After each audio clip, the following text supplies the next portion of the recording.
திருச்செந்தூரில் நீங்கள் ஒரு 2 நாள் அங்கேயே இருந்து அங்கேருந்து ஒரு சாமியார் உங்களை அழைச்சிட்டு போய் காசி கூட்டிகிட்டு போனதாகவும் அங்கேருந்து அமர்நாத் போனதாகவும் சொல்கிறீங்க. இப்போது அந்த காசியில் உங்களுக்கு என்ன மாதிரியான அனுபவங்கள் ஏற்பட்டது? நீங்கள் சொன்னீங்க யாசகம் பண்ணதாக சொன்னீங்க, திருவோடு எடுத்துகிட்டு. இது பண்ண சொல்கிறதுக்கு அவர் சொன்னதுக்கு அடிப்படை காரணம் என்ன? அதில் என்ன தத்துவம் இருக்குது ஆக்சுவலாக? அதாவது பார்த்திங்கன்னா, நான் வந்து எல்லாமே இழந்துட்டேன். நான் வாழ்க்கையில் வாழ்கிறதா சாகிறதாங்கிற ஒரு சூழ்நிலை இருந்தேன். அவர் யார் முன்ன பின்ன எதுவுமே எனக்கு தெரியாது. ஆனால் இருந்தாலும் அன்னைக்கு வந்து அவர் தான் எனக்கு துணையாக இருக்கிற மாதிரி எனக்கு தெரிஞ்சுது. அதனால் நான் அவர் கூட போனேன். அங்கே போய் ஏதாவது ஒரு வாழ்க்கை வாழணும் அப்படிங்கிறதுக்காக அவருடைய என்ன ஸ்டைலில் பண்ணாரோ அதை எனக்கு செஞ்சார்.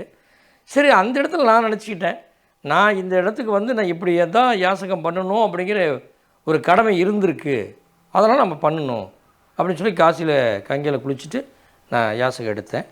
யாசகம் எடுத்த பின்னால் அவர் சொன்னார், மீண்டும் அமர்நாத் போகலாம் அப்படின்னாரு. ஏதோ ஒரு சித்தம் நடந்துகிட்ருக்குது நமக்கு, அது என்னன்னு தெரில. என்னுடைய கர்மா வந்து நிறைய வளர்ந்துருக்குது. அந்த கர்மானுடைய வினைப்பயனை நீக்கிறதுக்காக தான் எனக்கு காசியில் வந்து யாசகம் எடுத்து கர்ம வினை வந்து நீங்கணும் அப்படிங்கிற ஒரு விதி இருக்க மாட்டிருக்கு. காசியில் எத்தனை நாள் தங்கியிருந்தீங்க? நான் காசியில் வந்து பார்த்திங்கன்னா ஒரு 2 மாதங்கள் தங்கியிருந்தேன். 2 மாதங்கள்? ஆமாம், 2 மாதங்கள் கழித்து தான் நாங்கள் அமர்நாத் போனோம். அமர்நாத் போகும்போது அமர்நாத்லேயும் நாங்கள் வந்து ஒரு 2 வாரங்கள் தான் அவரை சந்திக்கிற வாய்ப்பு. முதல்ல போனதுமே ஒரு வாரம் கழிச்சதுமே அவரை சந்திக்க ஆரம்பித்தேன். 2 வாரங்கள் கழித்து தான் நான் அந்த பயிற்சிக்கு வந்து. அவரும் தமிழ் பேசக்கூடியவர் தானே? ஆமாம், அவர் தமிழ் பேசக்கூடியதான். அவர் மதுரை சேர்ந்தவர் தான் சொன்னார். அவருடைய பேரை வந்து நமக்கு குறிப்பிடல. மௌன சித்தருடைய நான் சிஷியர்னு அதோட முடிச்சுக்கிட்டார் இவர். ஆனால் நாங்கள் மதுரை தான் அப்படின்னு சொன்னார். ஆனால் தமிழ் சுத்த தமிழ் பேசக்கூடியவர். எனக்கு அவர் மூலிமா இருந்து என்னுடைய குருநாதர் மௌன சித்தர் வந்து வழங்கிய ஓலைச்சுவடிகளும் என் கையில் இருக்குது. அதையும் எனக்கு வழங்கிட்டு போனார்.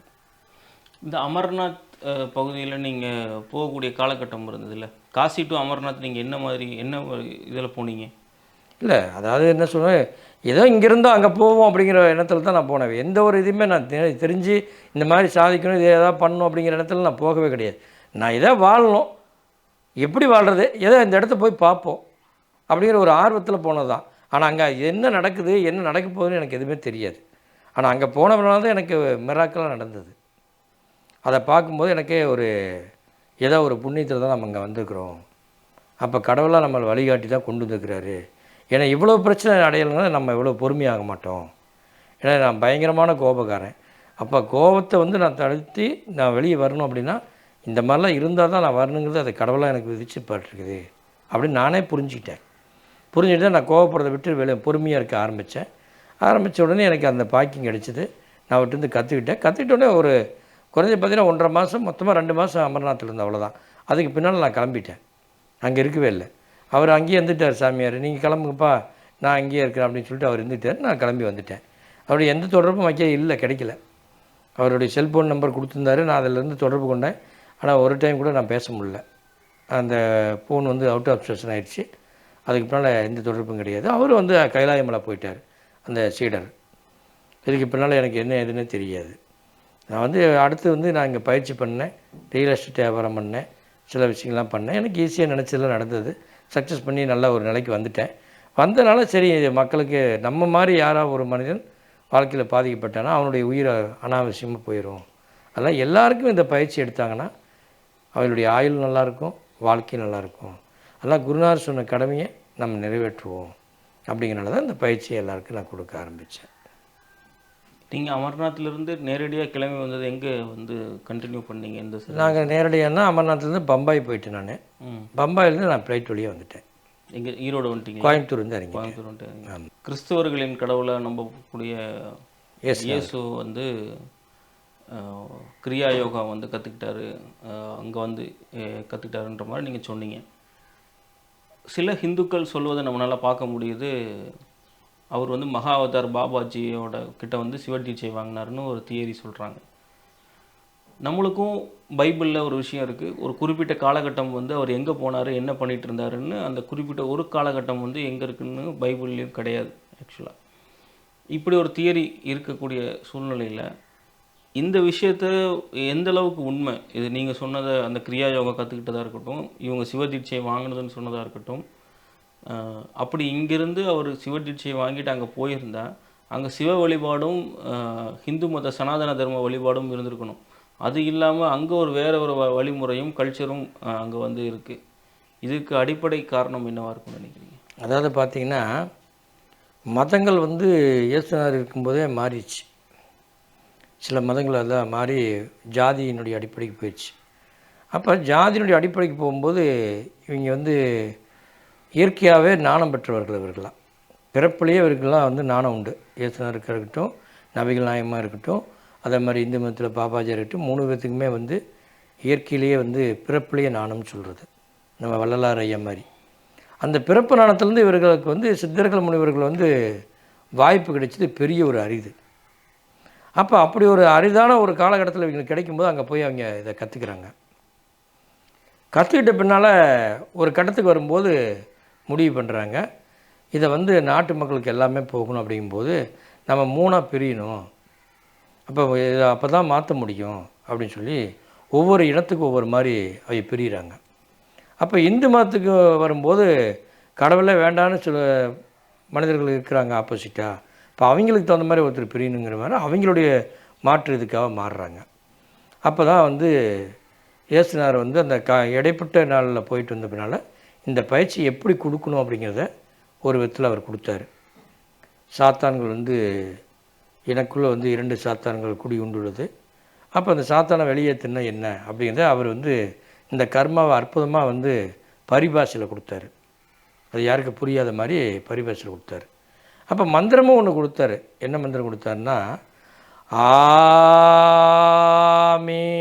ஆமீன் அப்படின்னு கொடுத்தாரு. அப்போ ஆமீன் அப்படின்னு கொடுக்கக்கூடிய ஒரு மந்திரத்தில் என்ன இருக்குதுன்னு பார்த்தா, அகார உகாரம் அகாரம்ங்கிறது இருக்குது. அப்போ அல்லாவில் வந்து கேட்டாங்க, அல்லாஹ்னு சொல்கிறோம், நபிகள் நாயகன்னு சொல்கிறோம், அப்போ அதில் என்ன மந்திரம் கொடுத்தாங்க அப்படின்னு கேட்டிங்கன்னா, அவங்களும் இதை தான் கொடுத்தாங்க. சரி, அப்போ இந்து மதத்தில் என்ன கொடுத்தாங்க? ஆம். அப்போ இந்த 3 மந்திரமும் ஒன்றாய் கலக்கப்பட்டது தான். கொஞ்சம் கொஞ்சம் தான் வித்தியாசம். ஆனால் நீங்கள் பாருங்கள், இவங்க தவம் பண்ணுறதும் இந்து மதத்தில் தவம் பண்ணுறதும் முஸ்லீம் மதத்தில் தவம் பண்ணுறதும் 3ம் கொஞ்சம் கொஞ்சம் சிம்டம்ஸ் தான் வித்தியாசமாக இருக்குமா அப்படியோ, ஆனால் எல்லாமே ஒரே நிலைப்பாடு தான். அப்போ ஒரு ஊருக்கு ஒரு தடம் மாதிரி பல தடங்கள் போட்டு ஒரு இடத்துக்கு போகிறாங்க. இதுதான் உண்மை. அப்போ இறைவன் என்பது ஒருவர், அவரை வழிபடுறதுக்கு ஒவ்வொருத்தரும் ஒவ்வொரு முறையில் கொண்டு போகிறாங்க. அது மதமாக மாறிவிட்டது சில காலங்களில். இதுதான உண்மையை வழிய. இதை வந்து நம்ம எப்படி வேணால் நம்ம வச்சுக்கலாம். ஆனால் உண்மை என்னென்னா, இதுதான் நம்முடைய பாபாஜியினுடைய கிரியாயத்தினுடைய வழியாக தெரிய வர்றது இப்படி தான் இருக்குதுன்னு சொல்கிறாங்க. இப்போது நபிகள் நாயகமாக இருக்கட்டும், இயேசு பிரானாக இருக்கட்டும், இவங்க 2 பேருமே இறைவனின் தூதுவர்களாக தான் கருதப்படுறாங்க அவங்களோட மத அடிப்படையில். அப்படி இருக்கிறப்போ இதற்கெல்லாம், இந்த யோகத்துக்கெல்லாம் ஆதி மூலமாக இருக்கக்கூடியவர் சிவபெருமான்.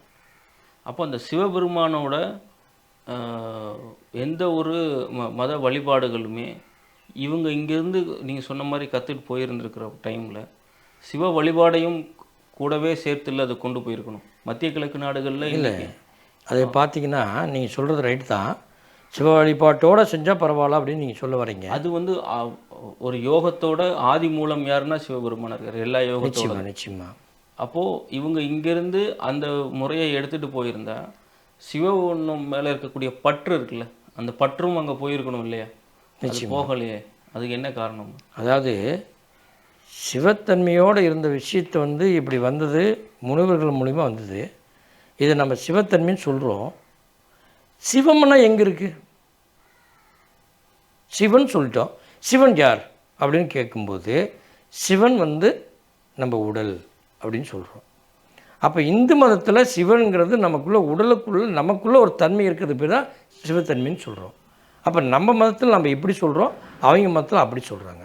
இதுதான் வித்தியாசமாக வழியோ. சிவனுக்காக நம்ம வந்து காலகாலமாக உருவாக்கி வந்தது இதுதான் சிவபெருமான்.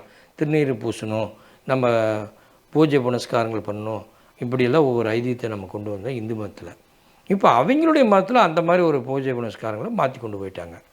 இப்போ பார்த்தீங்கன்னா எல்லாமே நமக்கு சார்ந்த மாதிரி தான் பண்ணுறாங்க அவங்களுமே. நம்ம மாலை போட்டால் கிறிஸ்டின் மதத்துலேயும் மாலை போடுறாங்க.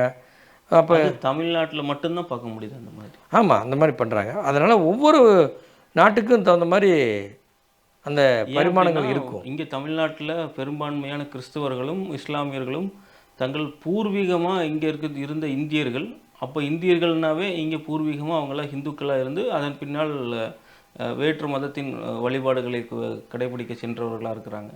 அப்படின்றப்போ அவங்களுக்குள்ள அடிப்படையான இந்த வழிமுறைகள்லாம் இருக்கிறத நம்மளால் பார்க்க முடியுது. நான் என்ன சொல்கிறேன்னா, நபிகள் நாயகமும் இயேசு பிரானும் இங்கேருந்து அந்த யோகத்தை அங்கே கொண்டு போயிருக்கும் சூழ்நிலையில் அங்கே இந்த மாதிரியான பழக்க வழக்கங்கள் அவங்க மத முறையில் இருக்கணும் இல்லையா? இந்த கிரியா யோகான்றதே இப்போது இந்தியாவிலிருந்து இப்போ இருக்கக்கூடிய சில மத குருமார்கள் வந்து போய் அங்கே அவங்களுக்கு பயிற்றுவிக்கக்கூடிய சூழ்நிலையில் தான் இருக்குது. இடைப்பட்ட காலகட்டங்களில் ஒரு 100-200 வருடங்கள் அங்கே அந்த வழிமுறையே இல்லாமல் இருந்தது இல்லையா? அதுதான் நான் கேட்குறேன். அவங்களுக்கு இல்லைங்க, அது என்னென்னு கேட்டிங்கன்னா, பாபாஜியினுடைய உடல் இதுதான், அவர் இப்படி தான் இருந்தார் அப்படின்னு சொன்னால் யாராலையுமே சொல்ல முடியாது. அவருடைய முகம் இதுதான், உடல் இதுதான் அப்படின்னு சொன்னால் அது உண்மையே கிடையாது. இப்படி இருந்திருக்கும் அப்படின்னு தான் சொல்கிறாங்களா வழியா, அது ஊர்ஜிதமாக யாராலையும் சொல்ல முடியாது. அதே மாதிரி தான் வள்ளலாரை கேட்டிங்கனாலும் வள்ளலார் முகம் இப்படி தான் அப்படின்னு சொல்கிறது இவங்களா உருவாக்குனதான வழியா, அதுவும் உண்மை இல்லை. அப்போ இயேசுனார் இப்படி தான் இருந்தார் அப்படின்னு சொல்கிறாங்களா வழியோ, இயேசுனாருக்கு உருவம் இப்படி தாங்கிறது யாராலையும் கன்ஃபார்ம் பண்ண முடியல. அப்போ இதெல்லாம் ஒரு ரகசியம் வந்து மந்திரங்கள் வந்து வெளியே வந்துகிட்டே இருந்திருக்குது வழியோ, அவங்களுடைய ஞானத்தில் இப்படி இருக்குதுன்னு வரைஞ்சிருக்கிறாங்க. அதுதான் இன்றைக்கி விளங்கிட்டு இருக்கு. அப்போ ஒவ்வொரு மதத்தை மாறி மாறி வரும்போது அந்த மதத்தில் இருக்கிறவங்களுடைய விஷயம் எப்படி இருக்குதோ அதை தன்மையை பொறுத்து அதை பரப்பிக்கிட்டாங்க, அவ்வளோதான். அதுதானே வழியோ. ஆதியிலேருந்து வந்ததை வச்சு நாங்கள் இப்படி தான் வழிமுறையாக பண்ணிட்டு வந்தோம் அப்படின்னு வர்றதுக்கு யாரும் இல்லை, ஆதாரங்கள் கிடையாது.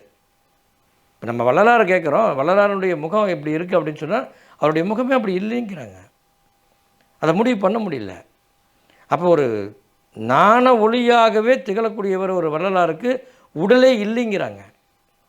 அதனால தான் துணி போத்திருந்தார், துணி போத்திருக்கும்போது உள்ளே வந்து உடல் இருக்குதாங்கிறது யாராலையும் சொல்ல முடியாது. அந்தளவுக்கு அவருடைய தவப்பயிற்சியில் வந்து உடல் கரைஞ்சிச்சு. கடைசியாக வந்து அந்த உடலை வந்து ஒளியோட ஒளியாக கரைக்கிறாரு. அவ்வளோ பெரிய ஆற்றல் பெற்றவர் அவர் அப்படின்னு சொல்கிறாங்க. அப்போ இதெல்லாம் யாரும் வந்து பழங்காலத்தில் ஆதாரமாக கொண்டு வருவாங்கன்னா முடியாது. ஏதோ ஒரு விதத்தில் மந்திரங்கள் மட்டும் தொடர்ந்து வந்திருக்குது, அதை வச்சு பயன்படுத்துகிறாங்க. அந்தந்த மத சார்பை வச்சு அவங்க எங்கே ஒரு புதுசாக ஒரு விஷயத்தை உருவாக்கிட்டாங்க. இப்போ நம்ம சிம்பிளாக சொல்லணும்னா, திருமணம் பண்ணுறோம், பொண்ணு பார்க்குறோம், எல்லாம் ரெடி ஆகுது, திருமணம் பண்ணால் மண்டபத்தில் வச்சு தாலி கட்டி எல்லாம் பண்ணுவோம். ஆனால் இன்றைக்கி என்ன செய்கிறாங்கன்னா, அவங்க தாலி கட்டி முடிச்சுட்டு வந்து தான் ஒரு முறையை கூப்பிட்டு மண்டபத்தில் சோறு போடுறாங்க, இல்லை முன்னால் சாப்பாடை போட்டுட்டு அப்புறம் திருமணம் பண்ணுறாங்க. இப்போ அந்த பாரம்பரியத்தை மாற்றிக்கிட்டாங்க எல்லாருமே. ஏன்னா எனக்கு கேட்டால் மண்டபம் இல்லை, நாங்கள் முன்னாலேயே நாங்கள் விருந்து கொடுத்துட்றோம், நாங்கள் போய் கோயிலில் தாலி கட்டிக்கிறோம் அப்படிங்கிறாங்க. அப்போ ஒவ்வொரு பாரம்பரியத்தையும் இப்போ மாற்றிக்கிறாங்க. அது மாதிரி எல்லாமே இது மாறி இருக்கலாம். அதுதான் வழிய வேறு அதுலேருந்து மாறத்துக்குண்டான வாய்ப்பு 100க்கு 100 உண்மை இப்படி தான் மாறி இருக்கும். நீங்கள் சொன்னீங்க அஸ்ட்ராலஜராக இருந்தேன்னு சொன்னீங்க. அப்போது கோள்களின் நிலைப்பாடுகள் இருக்குல்ல, அது சார்ந்து தான் ஒரு மனிதனோட வாழ்க்கை கட்டமைக்கப்படுதுன்றதை நீங்கள் நம்புகிறீங்களா? கோள்கள் இருப்பது உண்மை, கிரகங்களுடைய தன்மை நம்மளோட வேலை செய்யுதுங்கிறது உண்மை. அப்போ கிரகங்களும் நம்மளும் ஒன்றா இருக்கிறோங்கிறது இது உண்மை தான். அதாவது பார்த்திங்கன்னா, மேலே 9 கிரகங்கள் இருக்குது, பல கோள்கள் இருக்கின்றது, இன்னும் எண்ணிலடங்கா கோள்கள்லாம் இருக்குது. அப்போ இந்த உலகத்தில் 9 கோள் தான் நிலையானது, நம்ம கண்ணுக்கு தெரியுது. அப்போ இது மூலிமா தான் நம்ம உலகமே இயங்குது. இது எப்படியெல்லாம் மாற்றமாகுது அப்படிங்கிறது ஆராய்ச்சியில் கண்டுபிடிச்சாங்க. அதை சித்தர்களே அந்த காலத்தில் கண்டுபிடிச்சிட்டாங்க. சூரியன் யார், சந்திரன் யார், செவ்வாய் யார்னு ஈஸியாக சிம்பிளாக அவங்க வந்து கண்டுபிடிச்சி எழுதி வச்சுட்டு போயிட்டாங்க. அப்போ இது வரைக்கும் நம்ம சூரியனுடைய உள்ளே என்ன இருக்குதுன்னு கூட நம்ம இன்னும் ஆராய்ச்சி பண்ணி பார்க்க முடியல. ஆனால் அதில் கூட ஒரு சித்தர் போய் ஆராய்ச்சி பண்ணி சூரியனுக்குள்ளேயே இருந்து வெளியே வந்து எழுதிட்டு போயிருக்கிறார். அப்போ எவ்வளோ பெரிய சூட்சமத்தை அவர் கண்டுபிடிச்சிருப்பார். அப்போ அதை எப்படி போயிருப்பார் அப்படின்னு பார்க்கும்போது, ஒரு ஆன்ம ஒளியோட ஒளியை கலக்கும் பொழுது ஒன்றும் ஆகாது. அப்போ நம்மளுக்குள்ள இருக்கிற பெரிய ஒரு ஆன்மா, அந்த அழியக்கூடிய சக்தி கிடையாது. அப்போ தீயிலையும் எரியாது, இந்த ஆன்மா எப்பயுமே அழியாது அப்படிங்கிற ஒரு சக்தி இதுக்குள்ளே இருக்குது. நீங்கள் சொல்லக்கூடிய சித்தர் பேர் தாங்க எனக்கு அது வரல, மறதி ஆயிடுச்சு.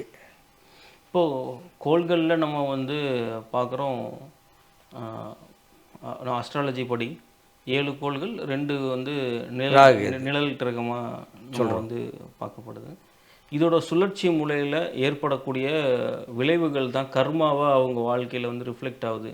அவங்களோட தினசரி நிகழ்வுகளில் அவங்க எப்படி இருப்பாங்க, அவங்க என்ன மாதிரியான தன்மை உடையவங்க, அவங்க எதிர்காலம் எப்படி இருக்கும், இதெல்லாம் கோள்களை வச்சு கணிக்கக்கூடிய முறை இருக்குது. இது வந்து ஒன்ஸ் ஒரு ஜாதகக்காரர் பிறக்கிறார் அப்படின்னா அவருக்கு ஜனன ஜாதக கட்டத்தில் இருக்கிறது தான் நடக்குமா, பூர்வீகம் வரைக்கும், இல்லை கோச்சாரத்தில் இருக்கக்கூடியது நடக்குமா? இல்லை, ஜனன காலங்கிறது இந்த இடத்துல நம்ம இருக்கிறோங்கிறது ஒரு கணக்கு. அதுலேருந்து பார்த்திங்கன்னா நம்ம இந்த இடத்துலேருந்து இப்போ இந்த இடத்துல இருக்கிறோம். அப்போ இந்தந்த கிரகங்கள் இந்த மாதிரி பார்வை இருக்குது, இந்த மாதிரி இருக்குது அப்படிங்கிறது தான் நம்மளுடைய ஜாதகம். அப்போ கோச்சாரம் இல்லாத ஜாதகத்தை சொல்ல முடியாது. பொதுப்படியாக சொல்கிறாங்க, அது பொதுப்படியாக இருக்குது, எல்லாருக்கும் பழிக்காது. அப்போ ஜனன ஜாதகத்தை வச்சு தான் கோச்சாரத்தை வச்சு நம்ம முடிவு பண்ணி ஜாதகம் சொல்ல முடியும். என்னை பொறுத்த வரைக்கும் என்னென்னா, நான் ஒரு கட்டம் வரைக்கும் அந்த ஜாதகங்கிறது உண்மை அப்படிங்கிறதுனால நான் எல்லாமே பார்த்தேன். ஆனால் உண்மையாக இருந்தாலும் நான் அதுக்கு எல்லாம் சாபம் கொடுக்குற மாதிரி எனக்கு தெரிஞ்சுது. யார் சாபம் கொடுக்குறாங்க? நான் கொடுக்குற மாதிரி தெரிஞ்சுது. நீங்கள் சொல்லக்கூடிய அருள் வாக்கு. ஆமாம். ஏன் அப்படின்னா, உனக்கு வந்து விபத்து ஏற்படும், பிரச்சனை வந்துடும், உனக்கு 7.5 சனி நடக்குது, இல்லை கண்ட சனி நடக்குது, இப்படியெல்லாம் நம்ம சொல்லும்போது அந்த வார்த்தைகள் வந்து வேடு வந்து பழிக்கக்கூடிய சக்தி உண்டு. அப்போ அந்த வேடுனால் வந்து நமக்கு தேவையில்லாத ஒரு சாபத்தையும் ஒரு கர்மாவையும் நம்ம வாங்கிக்குவோம் அப்படிங்கிறது எனக்குள்ள இந்த கிரியா எடுத்த பின்னால் உனக்கு புரிஞ்சுது. அதனால் இப்போ ஜாதகம் பார்க்குறதையும் நான் நிறுத்திட்டேன். இப்போ அந்த ஜாதகக்காரர்களோட கர்மா வந்து பார்த்து பலன் சொல்லக்கூடியவர்களை வந்து அஃபெக்ட் பண்ணுது அப்படின்ற மாதிரி நீங்கள் சொல்லுங்கள். நிச்சயமாக எல்லாருமே ஜாதகம் பார்க்கக்கூடிய அத்தனை பேர்த்தையும் நவகோள்கள் நிச்சயமாக பாதிக்கும். அப்போ அதுக்கு அவங்க என்ன மாதிரியான முன்னெடுப்புகள், அவங்கள வந்து அது பாதுகாப்பு அரணா அவங்க என்னத்தை பண்ணுங்க? வெறும் ஆன்மீகம் மட்டும்தானா, வழிபாடு மட்டும்தான்? இந்த உலகத்திலேயே உண்மை என்னன்னு கேட்டிங்கன்னா கர்மான்னு சொல்கிறோம். கர்மான்னு சொல்கிறது என்ன? ஒரு எண்ண அலைகள். இந்த எண்ண அலைகளில் இருக்கக்கூடிய ஒரு நிகழ்வான ஒரு படம், அதாவது நம்ம தாட்ஸ்ன்னு சொல்லுவோம். இந்த தாட்ஸ் எங்கேருந்து பிறக்குது அப்படின்னு பார்த்தீங்கன்னா நம்முடைய மூலாதார சக்தியிலேருந்து பிறக்கின்றது. இந்த மூலாதார சக்தியிலேருந்து பிறந்து பிரபஞ்சு போகும்போது என்னவா நம்ம நினைக்கிறோமோ அதுவாக மாறுது. இதில் நம்ம தப்பாக நினச்சா தப்பாக மாறுது, ரைட்டாக நினச்சா ரைட்டாக மாறுது. இப்போ இதுக்குள்ளே நம்ம உடல் அமைப்பில் இந்த கிரகங்களுடைய தன்மை எங்கே இருக்குது, எப்படி இருக்குது, அதனுடைய தன்மைக்கு எப்படி நம்மளோட வாழ்க்கை மாறுது அப்படிங்கிறத ஜாதகம்னு சொன்னாங்க. இது எல்லாம் ஒரே பாசிட்டிவான லெவலில் கொண்டு போய் நாமளும் பிரபஞ்சம் ஒன்றாக இணைஞ்சு மிகப்பெரிய ஒரு அற்புதத்தை படைக்கணும் அப்படிங்கிறது தான் மிகப்பெரிய கிரியா. இப்போ ஒரு சாமானியர் ஆனால் ஒரு மனிதர் ஜாதகத்தை எந்த அளவுக்கு நம்பி தன்னோட வாழ்க்கையை வந்து அவங்க தீர்மானிக்கலாம்? அதுதாங்கய்யா, நீங்கள் சொல்கிற வார்த்தையிலேயே நம்பிக்கைன்னு சொல்கிறீங்க பார்த்தீங்களா, அந்த நம்பிக்கைங்கிற விஷயத்தை நீங்கள் எவ்வளோ இன்வால்வ் பண்ணி ஆழமாக உங்களுக்குள்ளே வைக்கிறீங்களோ அதை பொறுத்து தான் அந்த ஜாதகம் பேசும். இதுதான் இன்றைய காலம் சரி, அன்றைய காலம் சரி. இப்போ ஜாதகத்தில் உனக்கு ராஜயோகம் போ அப்படின்னு சொல்லிட்டா நீ அந்த ராஜயோகம்னு ஆள் மனசு வரைக்கும் கொண்டு போயிடுவேன். அப்போ நீ ராஜயோகமாக மாறிடுவேன். இதுதான் உண்மை. அதுவே உனக்கு சரியில்லை, உனக்கு கண்டச்சனி நடக்குது, வண்டியில் பாதுகாப்பு இல்லை, பார்த்து போ அப்படின்னு சொன்னால் அதையே நினச்சிட்டு போக வண்டியில் விடுவேன். இதுதான் ஜாதகங்கிறது. ஜாதகத்துடைய முக்கியமான கணக்குகள் வந்து தெய்வாலயத்துக்கும் மனிதனுடைய நன்னடத்தைக்கும் பயன்பாட்டுக்காக காலத்தை வந்து நிர்ணயிச்சு அமைக்கிறதுக்காக உருவாக்குனது தான் மெயினாக. அது பின்னால் தான் நம்ம ஜாதகமே அதை கொண்டு வந்தோம். ஒரு கோயில் எப்படி அமைக்கிறது, அப்போ கோயிலுக்கும் அந்த சக்தி எப்படி கிடைக்கும், நமக்கு எப்படி சக்தி கிடைக்கின்ற ஒரு பெரிய ஒரு வரலாறுன்னு வச்சுக்கங்களேன். அது பிரகாரம் தான் அதை கொண்டு வந்தாங்க. இன்றைக்கி நம்ம வந்து அதை பயன்படுத்துறதுக்கு சரியாக பதில் சொல்லக்கூடிய ஜோதிடர் இருக்கிறாங்களான்னா இன்றைக்கி இல்லை. இன்றைக்கி அது ஒரு இன்ஸ்டிடியூட் மாதிரி ஸ்டார்ட் பண்ணி நிறையா பேர் வந்து அதில் அஸ்ட்ராலஜி கற்றுக்குறாங்க. அது ஒரு சயின்ஸ் ஃபேக்டராகவும் பார்க்கப்படுது. நிச்சயமாக. இப்போது நீங்கள் சொன்னீங்க, இது நான் சொல்வது மூலியமாகவே, அதை பற்றி நினச்சிட்டு இருக்க மூலியமாகவே அது நடந்துருது அப்படின்ற மாதிரி இருந்தால், சில பேருக்கு இந்த ஜாதகம் மேலே உள்ள விழிப்புணர்வே இல்லை. ஆனால் அவங்களோட ஜாதகத்தின் அடிப்படையில் இவங்க இந்த மாதிரி ஆகணும்னு இருக்கிறது அது நேச்சுராகவே நடந்துருது இல்லையா? இல்லை, அதாவது நீங்கள் எதை செஞ்சாலுமே நானுங்கிற ஒரு விஷயம் நமக்குள்ளேருந்து உருவாகிறது. அந்த உருவாகிற இடத்துக்கே போயிட்டீங்கன்னா நீங்கள் உங்களை மாற்றிக்க முடியும்ல. உங்களுக்கு என்ன நடக்குதோ அது எங்கே உருவாக்குறீங்களோ அங்கே நீங்கள் வந்து நல்லதை நினச்சிட்டிங்கன்னா அது நல்லது நடக்குது, கெட்டது நினச்சிட்டிங்கன்னா கெட்டது நடக்குது. என்னால் நல்லதையே நினைக்க முடியலைங்க, எனக்கு கெடுதல் மட்டும்தான் வந்துட்டு இருக்குது, நான் எப்படி பார்த்தாலும் என்னால் வந்து நல்லதை நினைக்க முடியல அப்படின்னு நம்ம சொல்கிறோம்லவா.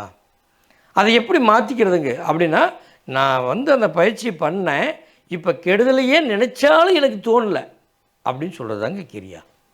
அப்போ ஒரு நாணத்தை உருவாக்கும்போது உங்களுக்கு ஜாதங்கிறது 2வது இடத்துக்கு தான் வருது. அப்போ எப்படின்னா சிவகிரியா யோகம் அப்படின்னா சிவனோட சிவனாக நீங்கள் இணையிறீங்க. அப்போ சிவனோடு இணையும் போது ஒரு தேவஸ்தானத்தில் பார்த்தீங்கன்னா சிவலிங்கம் இருக்கும். அந்த சிவலிங்கத்திலேருந்து பார்த்தீங்கன்னா இடது கை பக்கம் ஈசானியில் நவகிரகங்கள் இருக்கும். அப்போ சிவனை உயரமாக இருக்கும், நவகிரகம் கீழே இருக்கும். அப்போ ஏன் அதை கீழே வச்சாங்க அப்படின்னு நம்ம கேள்வி கேட்டோம்னா, அது சொல்லுவாங்க பெருமான் வந்து உயர்ந்தவர், அதுக்கு அப்பாற்பட்டு தான் வந்து நவகிரகங்கள் அப்படிம்பாங்க. அப்போ பிரபஞ்சத்துலேயும் அதே மாதிரி தான், பெருமான் வந்து உயர்த்தல் இருக்கிறாரு, அதுக்கு அடுத்ததாக தான் நவகிரகங்கள் இருக்குது. அப்போ பெருமானோடே நீ இணைஞ்சிட்டின்னா நவகிரகங்கள் உனக்கு என்ன பண்ணும்? ஒன்றும் பண்ணாது. அது கோளறு பதிகத்தில் திருஞான சம்பந்தரும் அதுதான் சொல்கிறாரு இல்லையா? கோள்களின் தாக்கங்களை குறைக்க சிவ வழிபாடு வந்து பிரதானமா அப்படின்னு கோளறு பதிகத்தில் சொல்கிறாங்க. நிச்சயமாக. ஓகே, அப்போ நீங்கள் சொல்கிறத நான் எப்படி புரிஞ்சுக்கிறேன், அது நீங்கள் அது கொஞ்சம் தப்புனா நீங்கள் எனக்கு சொல்லுங்கள். எப்படின்னா கோள்களின் தாக்கம் ஒரு மனிதனுக்கு இருக்கத்தான் செய்யும். ஆமாம், அது சொல்லிட்டாங்க. ஆமாம், அப்படி இருக்கிறப்போ இந்த கோள்களின் தாக்கத்தை தாண்டி நம்ம அதை வந்து பக்குவமாக ஹேண்டில் பண்ணுறதுக்கு நம்ம மனநிலையை ரொம்ப பாசிட்டிவாக நம்ம வச்சுக்கணும். நிச்சயமா அதற்கு தேவைப்படுவது கிரியா யோகா. நிச்சயமா இல்லையா? இப்போ நான் வந்து சாதாரணமாக நவகிரகத்தில் பாதிக்கிறேன்னு சொல்கிறோம். நவகிரகங்கள் பாதித்துக்கு முன்னே சித்தர்கள் ஒரு விஷயத்தை சொன்னாங்க, அண்டத்தில் உள்ளது பிண்டத்தில் உள்ளதுன்னு சொல்லிட்டாங்க.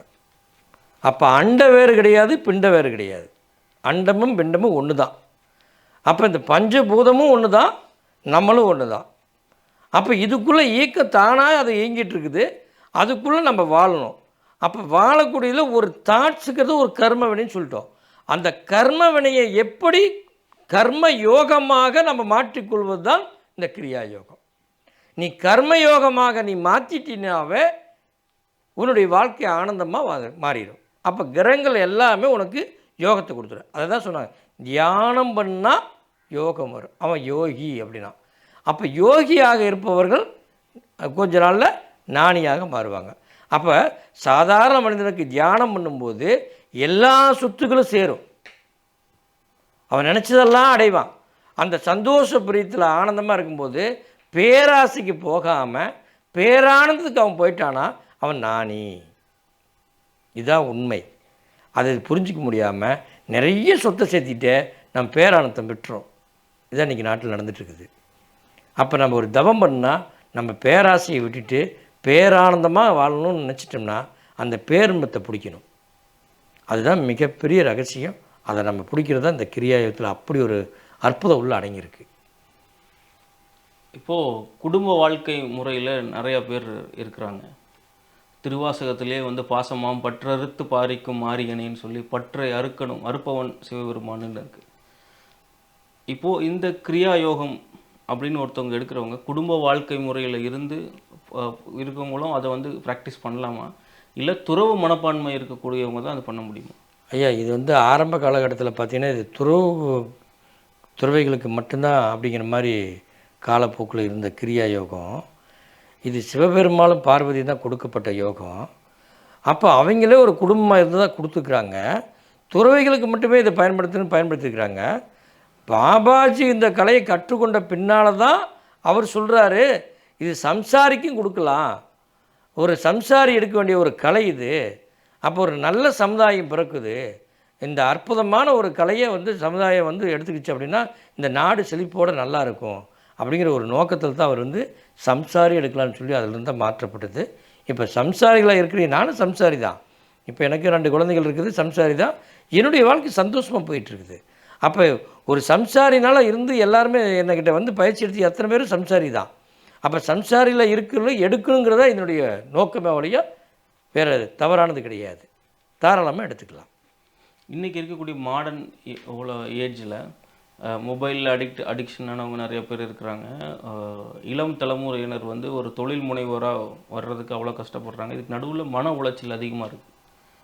அதுக்கு கிரியா யோகா இந்த விதத்துலாம் அதாங்கய்யா. இப்போ வந்து டென்ஷன் பிரச்சனை, மன தூக்கமில்லை, தூக்கமின்மை, கடன் பிரச்சனை, வேதனை, நோய் பிரச்சனை, நம்மளால் எதுவுமே செய்ய முடியல, நான் இந்த செல்லு அடிக்ட் ஆகிட்டேன், இந்த மாதிரி நான் ஒரு போதையில் அடிக்ட் ஆகிட்டேன், இல்லை நான் டிவி பார்த்து அடிக்ட் ஆகிட்டேன், நான் கேம் விளையாடி அடிக்ட் ஆகிட்டேன், நான் கிரிக்கெட்டில் கட்டி அடிக்ட் ஆகிட்டேன், இப்படி எத்தனையோ சொல்லிகிட்டே வரோம். அத்தனை விஷயமும் அடங்கிறதுக்கு காரணம்னா அதனுடைய நிலைப்பாடு தெரியாமல் நமக்குள்ளே அறிவு மலராமல் தான் மாட்டிக்கிறோம். இந்த அறிவு தெரிஞ்சிட்டால் அதிலிருந்து நம்ம வெளியே வந்துடுவோம். இந்த அறிவுங்கிறது வேறு ஒன்றும் இல்லை, பேரறிவுன்னு சொல்கிறோம். இந்த பேரறிவுங்கிறது ஒரு நாணம். இந்த நாணம் பிறந்துட்டால் உங்களுக்கு எங்கே நீங்கள் மாட்டிக்கிறீங்களோ அங்கேருந்து அந்த கொக்கியை நீங்கள் வெளியே எடுக்க முடியும். இவ்வளோ தான் விஷயம். இதுதான் கிரியா. ஒரு மனுஷனுக்கு சாதாரண அறிவு இருக்கிறவனை பேரறிவாக மாற்றி நாணத்தையே அடைய வைக்கிறது தான் கிரியா யோகம். சரி, உங்கள் கந்தகுரு ஃபவுண்டேஷனில் இப்போ எத்தனை பேருக்கு நீங்கள் இந்த கிரியா யோகா இது வரைக்கும் ட்ரெயின் பண்ணியிருப்பீங்க? இது வரைக்கும் நாங்கள் கந்தகுரு ஃபவுண்டேஷன் ஒரு 10,000 பேருக்கு கொடுத்துருப்போம் உலக நாடு பூராமல். இப்போ கிரியா யோகங்கிறது நாங்கள் ஒரு சேவையாக தான் நாங்கள் பண்ணுறோம். இது மூலிமா எங்களுக்கு தேவையானது என்ன பண்ண முடியுமோ எங்களால் அதை திருச்செந்தூரில் அன்னதானம் போட்டோம். இப்போ அங்கே அரசனுடைய தடைகள்னால் இப்போ மற்ற வெளியில் இருக்கிற கோயில்கள்லாம் அன்னதானம் கொடுத்துட்டு வரோம். எங்களால் முடிஞ்ச சின்ன சின்ன உதவிகள் செய்கிறோம். அதே மாதிரி குழந்தைகளுக்கு படிப்புக்கு செய்கிறோம். விளையாடுறதுக்கு விளையாட்டு போட்டிக்கு வச்சாங்கன்னா அவங்களுக்கு பரிசுகள் வாங்கி கொடுக்குறோம். அது மட்டும் இல்லை, அதே மாதிரி வயசானவர்களுக்கு துணியெல்லாம் எடுத்து கொடுக்குறோம். அது மட்டும் இல்லை, சாப்பாடு கொடுக்குறோம். அதே மாதிரி ஏழை எளியோருக்கு உதவி செய்கிறோம். ஒரு நோயாளிக்கு ஹாஸ்பிட்டல் செலவு பண்ணுறோம். இந்த மாதிரி எங்களால் முடிஞ்சது என்னவோ எங்களுடைய கிரியா யோகத்தில் வந்தவர்கள் தெரிந்தவர்களை பார்த்து நாங்கள் செய்கிறோம். அப்போ கந்தகுரு ஃபவுண்டேஷன்றது ஒரு சமூக சேவை அமைப்பு தான் அது. ஆமாம். அது கிரியா யோகாக்குன்னு இருக்கக்கூடிய ஒரு தனிப்பட்ட ஒரு அமைப்பு கிடையாது. கிடையாது. ஒரு சமூக சேவையாக இருக்கணும் அப்படிங்கிறது அவங்களுடைய நோக்கம். இது இந்த உலகம் பூரா பரவணும், இது இந்த கலை வளரணும், தமிழ்நாட்டில் பாபாஜியுடைய கிரியா யோகம் நிலைச்சிருக்கணும் அப்படிங்கிறதுக்காக இந்த ஃபவுண்டேஷன் நாங்கள் ஓப்பன் பண்ணோம். எப்பயுமே இது நிலைச்சிருக்கணும். ஏன்னா நான் அந்த கந்த பெருமாளால் தான் இந்த இடத்துக்கு நான் போனேன், அந்த வாய்ப்பு கிடைச்சிது. அதனால் கந்தகுரு இல்லாமல் ஒரு விஷயம் நடக்கலை.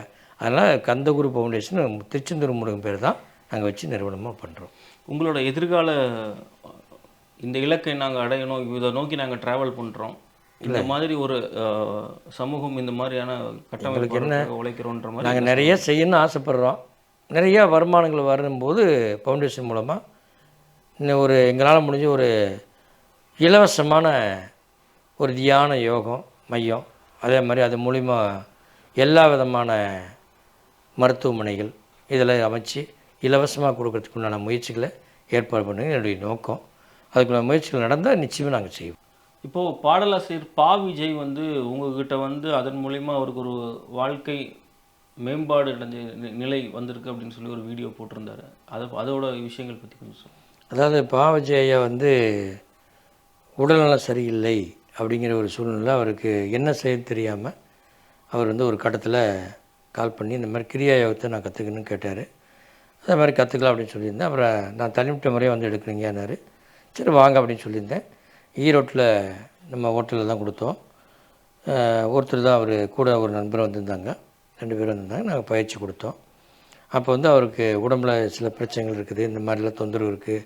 என்னோடய மனசு ஒரு இடத்துல வச்சுக்க முடியல, என்னோடய பாட்டு எழுதுகிற அந்த மைண்ட் கூட செட் ஆக மாட்டேங்குது, ஏன்னா ஒரு இடத்துல இருக்கிறதுக்கே பயமாக இருக்கிற மாதிரி ஒரு சூழ்நிலை ஏற்படுது, அது ஏன்னு தெரில அப்படிங்கிற மாதிரி அவர் கேட்டார்.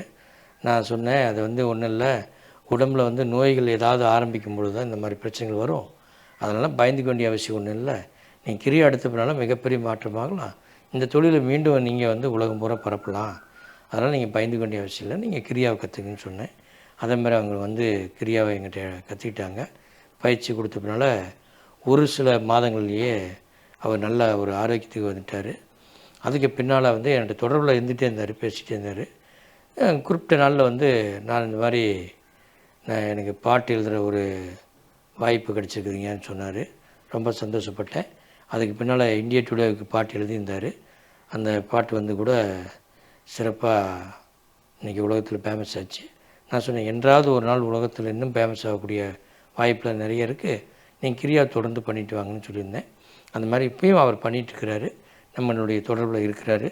அவர் போல் நீங்கள் ஒவ்வொருவரும் எடுத்து மிகப்பெரிய பிரபலத்தாகணும் தான் நான் சொல்கிறேன். உங்கள் நேரத்தை பகிர்ந்து எங்களுக்காக பல்வேறு விஷயங்கள் சொன்னீங்க. ரொம்ப நன்றி. நன்றிங்க. வணக்கம்.